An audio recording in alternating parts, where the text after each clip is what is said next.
À la une ce soir, nouvelle affaire de harcèlement scolaire en Martinique. 2 parents d'élèves du collège Julia Nicolas à Fort-de-France ont porté plainte contre les agresseurs présumés. Ils poursuivent également l'établissement qui n'aurait pas pris la mesure de la gravité des faits. Rupture de stock des médicaments contre la conjonctivite. L'épidémie serait d'une telle ampleur chez nous qu'une pénurie de traitements a été constatée dans les pharmacies de l'île. Le phénomène semble s'étendre sur toutes les Antilles. Une machine pour débarrasser nos côtes des sargasses est en test en ce moment au Vauclin. La plage de la Pointe-Fola, qui est déjà envahie par les algues brunes, a servi d'espace d'essai. Une opération menée dans le cadre de l'appel d'offres lancé par l'ADEME. Et puis, le forum Déclic Jeunesse revient dès demain au stade Pierre-Aliquer. Une 15e édition qui se tiendra sur 2 jours. La directrice du CLAJ, à l'origine de la programmation, sera notre invitée. Bonsoir à tous, heureuse de vous retrouver dans cette tranche info que vous pouvez suivre en direct sur Facebook.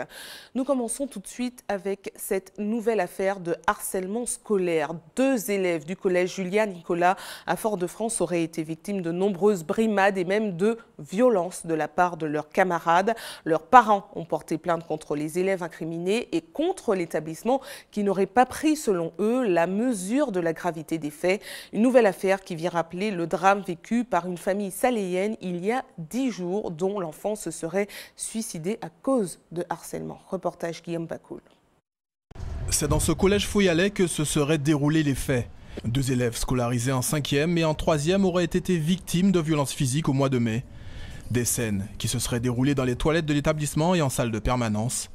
Pour les parents qui ont déposé plainte et ont décidé de témoigner, c'est le choc. Je me suis rendue au collège tout d'abord et j'ai vu ma fille effectivement pétrifiée, assise à la vie scolaire.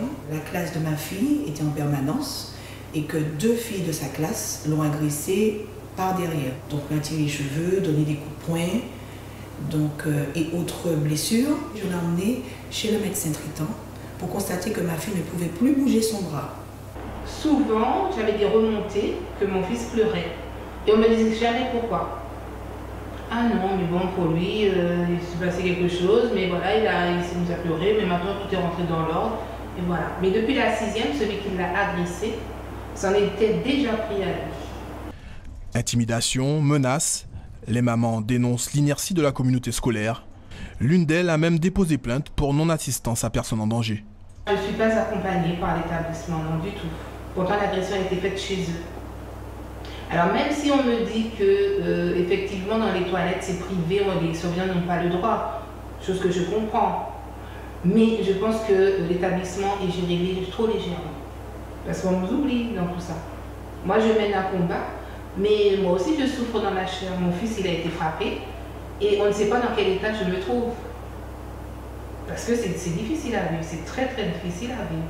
Votre enfant retournera bientôt en cours dans cet établissement ?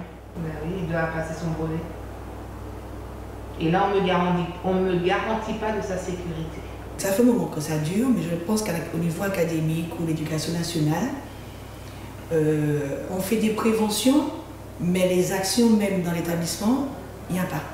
Il n'y a pas. Alors qu'on vit ensemble, qu'on parle de tout, mais les enfants, ou mon enfant, a une frayeur incroyable. Je dis aux parents, questionnez vos enfants, parlez à vos enfants parce qu'il y a un réel problème. Pour ce représentant de la FCPE, face à la recrudescence du phénomène, il ne faut pas pour autant reporter la faute sur la communauté scolaire. Il y a un nombre insuffisant de surveillants. C'est un peu partout. On va vous dire qu'il n'y a pas d'argent. Mais aussi, il faut savoir que les harceleurs sont organisés. Ils vont s'arranger de manière, lorsqu'ils seront seuls, pour arriver à leurs méfaits. Donc, on ne peut pas non plus culpabiliser les responsables, les adultes qui sont là, les surveillants. Ils sont organisés et ils savent à quel moment propice pour harceler. À quelques jours des vacances, pour ces familles touchées dans leur chair, se pose maintenant la question de la prochaine rentrée scolaire.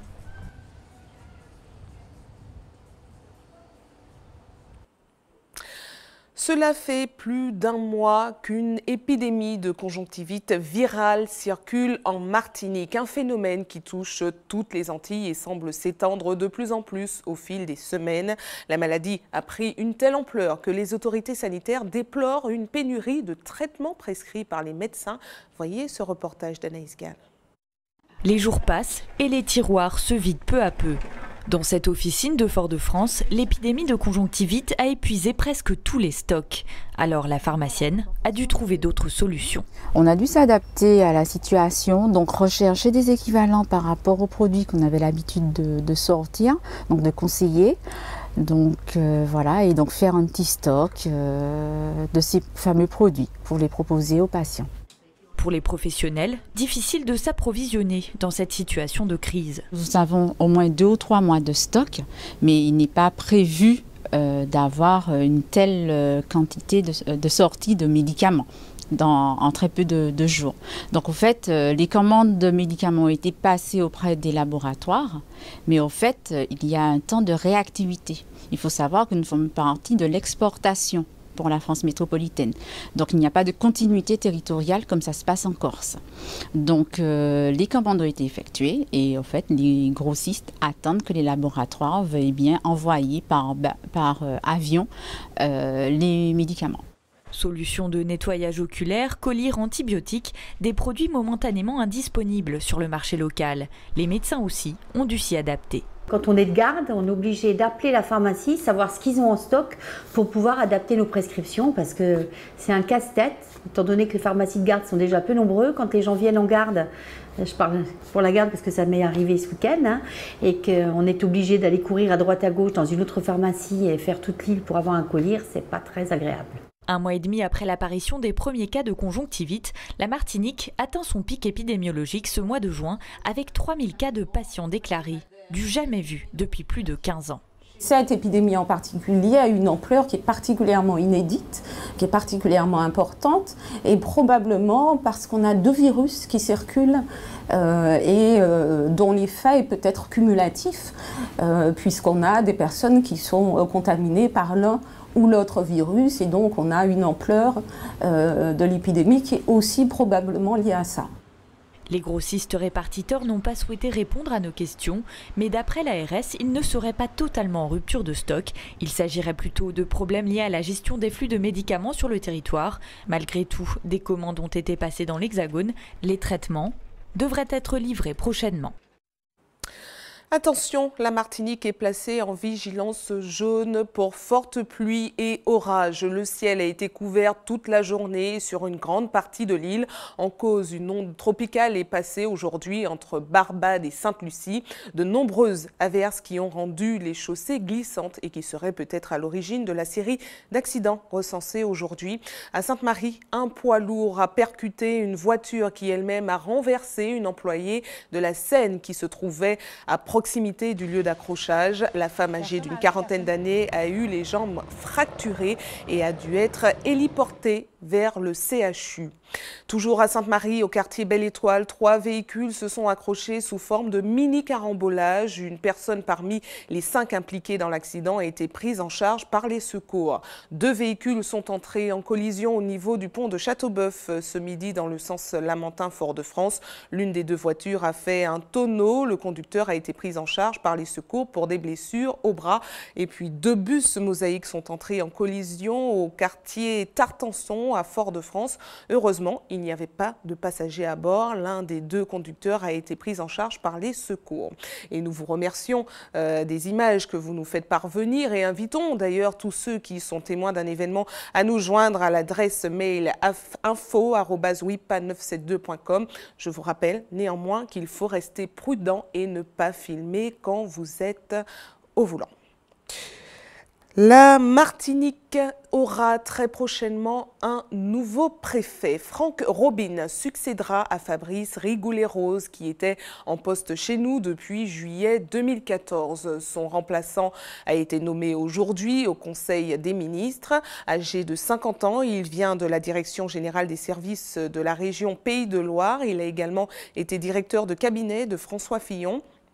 Fabrice Rigoleros, quant à lui, quittera notre île pour rejoindre la Charente-Maritime, toujours en tant que préfet. Une nouvelle machine pour nettoyer les sargasses qui envahissent nos côtes est actuellement en test sur la plage de la Pointe-Fola au Vauclin. Nous vous l'annoncions déjà depuis 10 jours, les algues brunes sont de retour sur nos côtes. Pour éviter un envahissement général, l'ADEME, Agence Environnement et Maîtrise d'énergie, a lancé un appel d'offres pour trouver une solution. Alizé Lutran et Michelet François ont assisté aux premiers essais ce matin. Regardez. L'engin arrive tout droit de l'Hexagone, un modèle unique en son genre qui a déjà fait ses preuves en Bretagne lors de l'invasion des algues vertes. À la tête d'une société qui conçoit des machines pour nettoyer les plages, Pierre a eu l'idée de transformer une récolteuse de betteraves pour ramasser les algues. Un projet qui devait avant tout respecter la nature. Ici, on a une machine qui peut faire jusqu'à 40 tonnes et qui est gonflée avec des pneus à 2,5 bar. Donc on respecte le sol. Deuxièmement, on ramasse le moins possible de sable grâce au système qui a été conçu. Et les algues qui passent sur les convoyeurs sont tamisées, parce que les convoyeurs sont complètement ajourés. Et ça nous permet donc de sélectionner les algues et de laisser tomber le maximum de sable avant de charger dans la benne. Un véhicule tout en un, bien plus rapide et efficace que les traditionnels tractopelles utilisés jusqu'ici pour ramasser les algues. Moins de 24 heures après sa mise en service, le prototype semble déjà faire ses preuves. Le débit de chantier qu'on va certainement atteindre, voire même dépasser, où on pourra sur certaines plages, je pense qu'on pourra facilement atteindre plus de 40 tonnes à l'heure. Tous les jours, cette machine peut ramasser en un quart d'heure la longueur de la plage, voire une demi-heure s'il y a des gros dépôts, et passer à la plage suivante, et elle pourrait voyager sur 2, 3, 4 plages. Les algues sargasses n'avaient pas envahi massivement nos côtes depuis 2015. Malodorantes et envahissantes, à chaque nouvel épisode, les commerçants installés en bord de mer redoutent une baisse de la fréquentation. Mais cette année, l'arrivée de la nouvelle machine rassure. Nous, à la Pointe-Fola, on a vraiment la chance que depuis 2 ans, les algues sont régulièrement ramassées par la communauté de communes ou la municipalité. Si on peut mettre à disposition des nouvelles technologies innovantes pour le ramassage de ces algues nuisibles quand même quand elles se décomposent, on peut que applaudir. Après les plages de la Pointe-Fola et du bourg du Vauclin, l'expérimentation devrait se poursuivre à Sainte-Marie. 15 jours de tests qui devraient déterminer la viabilité du projet et apporter peut-être une première solution à l'invasion des sargasses. Toujours dans le domaine de l'environnement, l'association Martinique Réserve de Biosphère a tenu une assemblée générale aujourd'hui. Les membres ont élu une nouvelle présidente qui aura pour mission, entre autres, de représenter leurs associations auprès de l'UNESCO. Voyez les précisions recueillies par Michelet François.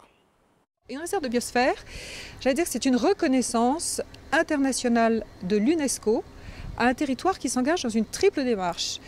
D'abord, conserver et valoriser la diversité biologique et culturelle du territoire.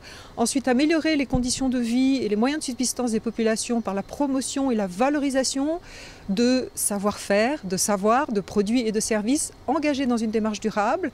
Et puis, encourager et valoriser la recherche scientifique et l'éducation environnementale à toutes les échelles. Donc, il y a un maître mot. Une réserve de biosphère, c'est la valorisation. Donner de la valeur à la biodiversité et aux personnes. L'association est créée pour constituer le dossier de candidature de la Martinique au titre de réserve de biosphère auprès de l'UNESCO et elle prendra fin lorsque ce titre aura été accordé au territoire. La promotion 2017 des cadets de la République a été honorée aujourd'hui en préfecture. Ils étaient 9 cette année à faire partie de la 12e promotion de ce programme mis en œuvre pour faciliter l'accès des 18-26 ans au métier de gardien de la paix. Voyez les précisions recueillies par Guillaume Bacoul. Je suis fière de moi. J'ai travaillé pendant toute l'année pour pouvoir être major et pour préparer mon concours. Quel concours justement tu te destines à quoi? Le concours de gardien de la paix que j'ai réussi. J'attends qu'on m'appelle pour partir faire mes classes. D'abord, j'ai été au RSMA pour voir si j'étais faite pour les métiers en uniforme, vu que les métiers de la sécurité me plaisaient déjà. Donc j'ai vu que ça me plaisait beaucoup. Donc par le biais du RSMA, j'ai pu découvrir le dispositif des cadets lors d'une journée porte ouverte. Donc ça préparait directement au concours de gardien de la paix pour se remettre en forme pour les conditions physiques, pour se préparer aux différents concours. Donc j'ai préféré passer par cela pour voir si vraiment j'étais faite pour le métier de policier. Et par le biais des stages, je me suis rendu compte que j'étais vraiment faite pour ça. Ils accueillent beaucoup de bases techniques, juridiques, et aussi dans l'armement. Mais surtout au départ, quand je me rappelle, il y a quelques mois, lorsqu'ils sont arrivés, c'était de la pierre brute qu'on devait transformer en diamant. Et avec l'importance du travail qu'ils fournissent et notre technique pédagogique au niveau de la formation, notamment de la partie sécurité publique, eh bien on arrive à faire des futurs policiers et nous sommes en fiers. Oui, ils ont été illustrés parce que 3 d'entre eux hors service ont eu l'occasion d'interpeller l'auteur d'un flagrant délit. Et ils ont été décorés à l'époque par le préfet. C'est de bon augure pour la suite, puisque si dès le départ on intervient, on interpelle les auteurs des crimes de délit en flagrant délit, hors service, c'est déjà de la graine de policier en herbe.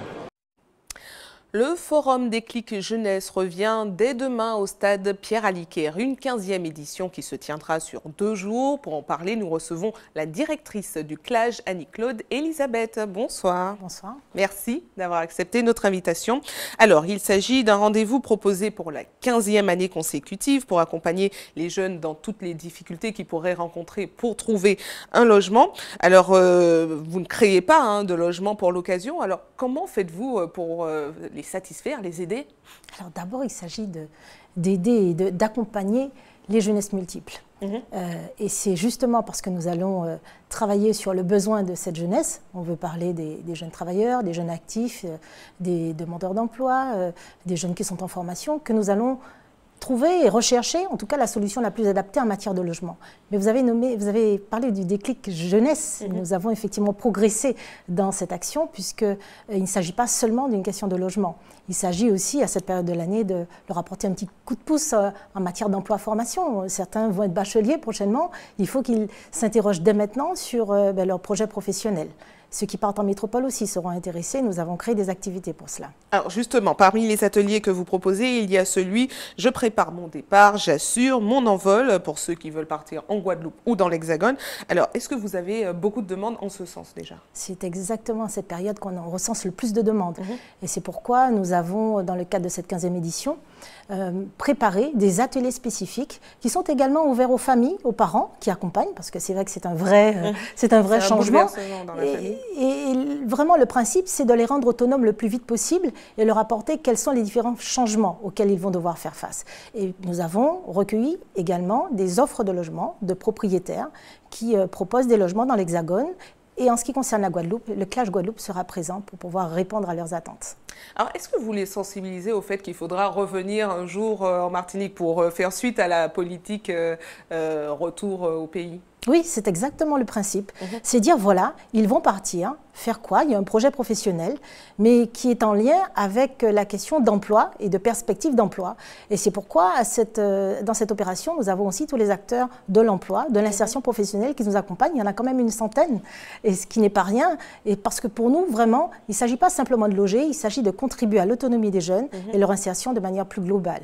Alors, est-ce que vous pouvez déjà évaluer le taux de satisfaction? Parce qu'on est déjà à la 15e édition. Est-ce que les jeunes vous font des comptes rendus? Ça a fonctionné? C'est un rendez-vous qu'on leur donne chaque année.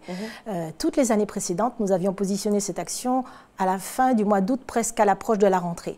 Cette année, c'est peut-être trop tard. Alors c'était trop tard, mais avec quand même beaucoup de demandeurs, beaucoup de participants. Maintenant, nous sommes dans une démarche éducative. C'est cela aussi le CLAJ, c'est pouvoir informer les jeunes, éduquer les jeunes, à leur dire, mais n'attendez pas la dernière minute. Cette année, prenons de l'avance, et même pour les propriétaires privés, partez tranquilles parce que vos logements seront déjà réservés. Et nous allons accompagner sur cette plateforme les jeunes et les propriétaires dans ce rapprochement avec une opération spéciale qui est le speed dating logement, qui est un tête-à-tête entre les jeunes et les propriétaires parce qu'il ne s'agit pas simplement d'une question de contrat ou de loyer à payer, mais de lien entre deux personnes. Très bien, merci à vous d'avoir répondu à nos questions. Et puis on rappelle que le forum Déclic Logement aura lieu dès demain au stade Pierre Aliker et se tiendra sur 2 jours. Sur 2 jours, de 9h à 17h. Très bien, merci à vous d'avoir répondu à nos questions. Hervé Pinto continue le combat. La décision rendue par le tribunal de grande instance hier, le sommant de quitter le bureau du directeur de la Poste, ne l'a pas fait changer d'avis. Il continue sa mobilisation, réclame toujours des négociations avec sa direction qui, pour l'instant, rejetterait le dialogue. Il devra s'acquitter de 100 € par jour passé dans l'établissement. Une décision qui ne le décourage pas. Voyez sa réaction face à la caméra d'Anaïs Gall. Il est prévu exactement ce qui est prévu depuis le premier jour, c'est-à-dire que, 1, que ma cause soit entendue, 2, que j'obtienne une réparation par rapport à tout le préjudice que j'ai subi depuis 2008, 3, que je retrouve mon poste qui m'est dû à Port de France TTC, et ni plus ni moins, je ne demande pas de faveur, je ne demande pas qu'on arrange quoi que ce soit pour moi, je demande ce qui me revient de droit et ce qui m'est légitime.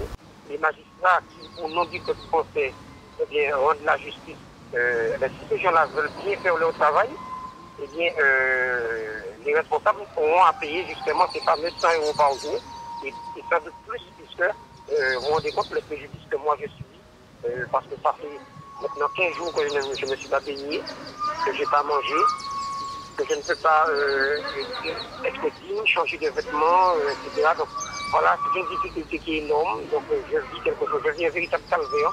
Et là, à l'heure où je vous parle, le directeur a coupé l'électricité dans le local où je suis à nouveau. Hier, j'ai subi les assauts du directeur. Ce matin encore, il a fait une pression physique sur moi. Il voulait balancer mes affaires dehors. Donc ça fait beaucoup. Donc voilà une situation qui est extrême et qui n'a pas trop duré. Restez avec nous à suivre. Dans un instant, nous irons en Guadeloupe où les ouvriers de la banane ont obtenu satisfaction après 20 ans de mobilisation. Ils ont signé un protocole de fin de conflit après l'assurance que la loi qui avait été votée depuis 2 décennies serait appliquée. Les élections de la CCI de Guyane ont été annulées. La décision a été rendue aujourd'hui par la Cour d'appel de Bordeaux. Une fraude altérant la légitimité du scrutin a été détectée. Et puis, dans notre JT des communes, Hubert Bornil nous parlera d'une ferme solidaire qui permet à petits et grands de jardiner tous les mercredis. Direction la Guadeloupe. Après 42 jours de grève pour obtenir l'application d'une loi votée il y a plus de 20 ans, les ouvriers de la banane ont obtenu satisfaction. Ils ont signé un protocole de fin de conflit avec le syndicat du groupement des producteurs de la banane. Voyez les précisions de Nathalie Dinan et Patrick Curie.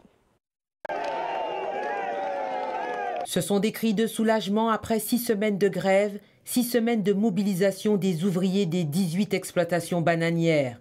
Un accord longuement négocié dans un climat tendu où chacune des parties devait préserver ses intérêts. Cet accord met en place une commission de paritaire où les parties, les partenaires sociaux se rencontreront pour étudier les situations individuelles de chacun des ouvriers et des salariés pour régulariser en cas de besoin leur situation. Il n'y a jamais eu de volonté de ne pas appliquer ou de ne pas faire ce que la loi dit. Donc il faut espérer que de côté des salariés, il y ait aussi un geste consistant à comprendre que bon, c'est dans le dialogue et la négociation qu'on avance et que je ne pense pas que la banane en Guadeloupe ait aujourd'hui besoin de difficultés, de grèves et de blessures parce que c'est pas comme ça que les choses vont avancer. Il a fallu pas moins de 5 heures pour qu'enfin le syndicat des producteurs de bananes et la CGTG paraphent le protocole de fin de conflit, avec parfois des coups de force pour maintenir les acteurs autour de la table. Pour rappel, les ouvriers réclamaient l'application de la législation du travail, la mensualisation, le respect du SMIC, l'attribution du 13e mois, les primes d'ancienneté et de transport pour les points principaux. Un accord obtenu au forceps pour la CGTG. Mais il est important pour nous de dire les travailleurs avec fierté, avec dignité, que nous réussissons à coucher avec ces patrons-là qui pensaient, avec vigile, avec huissier, avec un paquet de lettres pour nous. Plus de 500 courriers pour nous, lettres recommandées de menaces d'intimidation. On a payé 5,61 € pour soi-disant démoraliser nous. Mais le combat là nous menons là. C'est combat fierté à tout camarade abandonne et yo peut dire que yo gagné en dignité, yo gagné en fierté et surtout arrêter voler yo. Grève là ça fait sans pont intervention à pont politique. Grève là ça fait sans intervention à pont député qui sortant qui c'est là qui rentre là. C'est combat camarade qui a fait que problème yo régler et fait yo compter si comprendre ça plus que jamais compter si nous-mêmes. Le travail devrait reprendre dès lundi. Il faudra se retrousser les manches pour réhabiliter les bananeraies. Pour la suite, des commissions vont être créées et un calendrier établi pour poursuivre les négociations dans un climat plus apaisé avec des experts et sûrement le soutien de l'association régionale pour l'amélioration des conditions de travail. Je vous le disais, les élections de la Chambre de commerce et d'industrie de Guyane ont été annulées. La décision a été rendue aujourd'hui par la Cour d'appel de Bordeaux. Le tribunal a retenu une fraude d'une ampleur altérant la sincérité de l'ensemble du scrutin. Pour rappel, le candidat perdant Jean-Luc Davidas avait porté plainte pour vol d'enveloppe contre la liste menée par le vainqueur Richard Gabriel avant de demander l'annulation du scrutin. Le perdant se dit aujourd'hui soulagé. Le point avec Jonathan Larieux. La Chambre de commerce et d'industrie de Guyane se retrouve sans président. Hier, la Cour administrative de Bordeaux confirme l'annulation de l'élection de Richard Gabriel en tant que nouveau président de la CCI. La Cour bordelaise atteste la présence d'irrégularités dans une collecte de vote à domicile par correspondance commise par certains candidats. La Cour d'appel redit et réaffirme qu'il y a bien eu le vol d'un nombre important de matériel de vote, d'enveloppes destinées au vote par correspondance, puisque les élections pouvaient avoir lieu à la fois par vote par correspondance et par vote électronique. Il se trouve qu'il y a 88,9% de vote par correspondance et que donc cette fraude qui a massivement porté sur le détournement de plis électoraux, cet afflux d'irrégularités a entraîné l'annulation des élections. Et je pense que c'est effectivement une bonne mesure pour que sereinement il puisse y avoir des élections qui se déroulent enfin de manière parfaitement contradictoire, parfaitement transparente. La décision remet donc les compteurs à zéro. Chaque candidat pourra à nouveau se présenter pour la présidence. La décision fraîchement tombée hier. Jean-Luc Davidas et son parti à l'origine du recours affirment qu'ils repartiront en campagne pour le poste de président. C'est une victoire, c'est une belle victoire. Le 7 novembre 2016, lorsque la préfecture avait annoncé que nous avions perdu les élections, on m'avait demandé on m'avait dit que j'étais un mauvais perdant. Je pense aujourd'hui que dans les conclusions de M. Marco Desrois, il avait rappelé que c'était plutôt la liste Eden qui était des mauvais gagnants. Aujourd'hui, la justice nous a donné raison. J'ai fait confiance à la justice. Ça a été un long combat, 7 mois. Et maintenant, nous sommes prêts à retourner au combat pour enfin pouvoir redonner des couleurs à cette chambre de commerce. Résultat des courses, c'est aujourd'hui au préfet de mettre en place une commission provisoire. Celle-ci s'occupera des affaires courantes de la CCI dans l'attente de l'élection d'un nouveau président.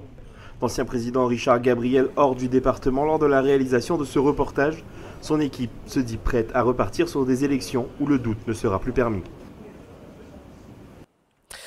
Toujours en Guyane, une fusée Ariane 5 s'est envolée ce soir à 17h59 précise. À son bord, 2 satellites de télécommunication, dont un qui devrait permettre de généraliser une fonctionnalité encore peu accessible, la connexion Internet dans les avions de ligne dès la fin de l'année. C'est la 4e fusée à prendre son envol en Guyane cette année.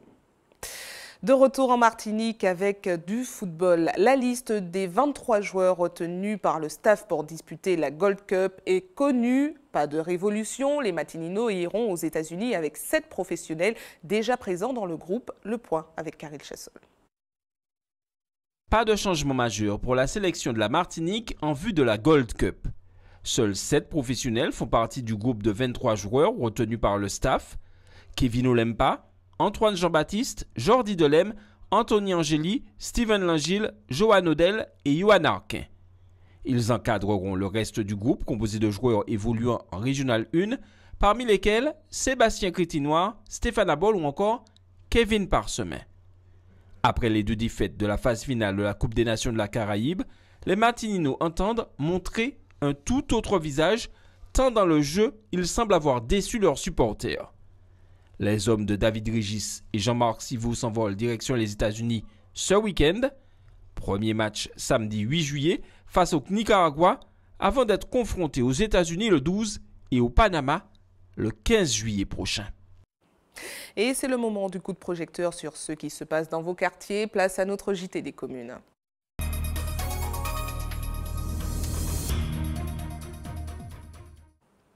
Un JT des communes qui commence au Lamentin avec une ferme solidaire qui accueille petits et grands tous les mercredis pour jardiner et bien sûr emporter des produits frais. Hubert Bornil et Johan Boulard se sont rendus sur place. Regardez.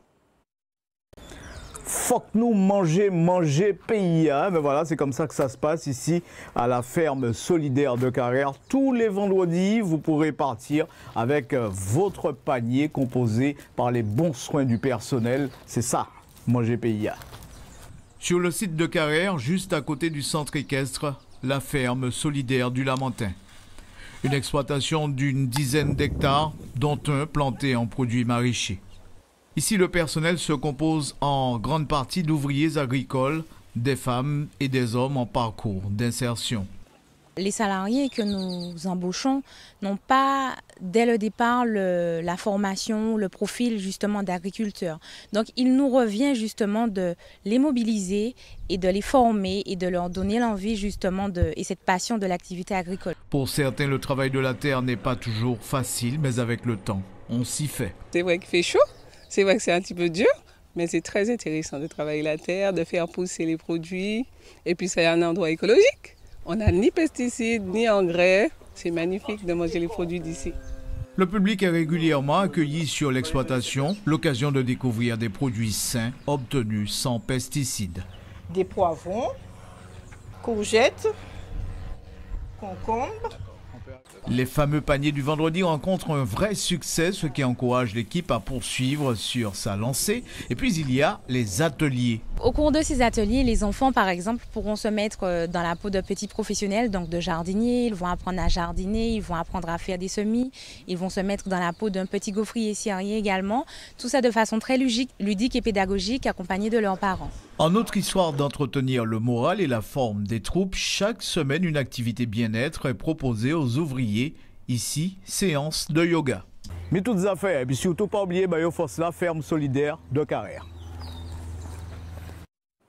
Quelques informations pratiques avant de refermer cette édition. Notez que les bureaux de la maison martiniquaise des personnes en situation de handicap seront fermés demain toute la journée. Le public pourra à nouveau être accueilli dès le lendemain, vendredi, selon les horaires habituels d'ouverture.